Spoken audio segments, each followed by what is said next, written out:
يا أيها الذين آمنوا لا تتولوا قوما غضب الله عليهم قد يئسوا من الآخرة كما يئس الكفار من أصحاب القبور.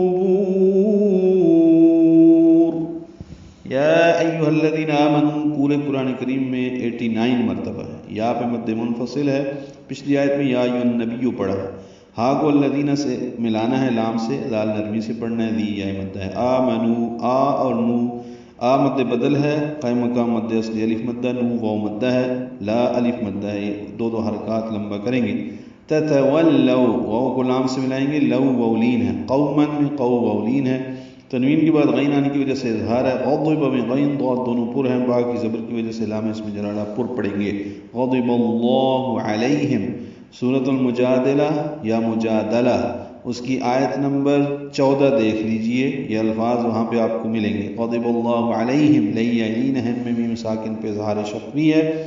قد میں قاف پر ہے، دال ساکن پہ قلقلہ ہے. یئسو یہ حمزہ یا کی شکل میں، یئسو سو واو مدہ ہے. من الآخرتی نون کو لام سے ملا دیں گے، اظہار قمری ہوگا. آمد بدلہ خورا دونوں پر ہیں. کما الف مدہ ہے. یئس الکفار، پہلے یئسو بڑا ہے، ابھی یئس الکفار، یہ حمزہ یا کی شکل میں، سین کو لام سے ملا دیں گے، اظہار قمری ہوگا. کفار میں کاف کو فا سے ملانا ہے، فا الف مدہ ہے، را پر پڑیں گے.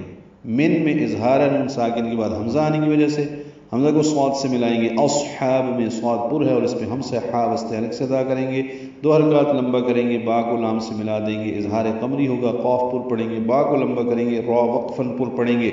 من اصحاب القبور ملانا ہو تو را باریک ہوگی، پھر آگے بسملہ پڑھنا ہے، پھر وہاں نہیں رک سکتے، پھر آگے یعنی اگلی صورت کا کچھ حصہ پڑھنا ہوگا، لیکن وقف بہتر ہے، را پر ہے، وقفن اور مد عارض للسکون ہے.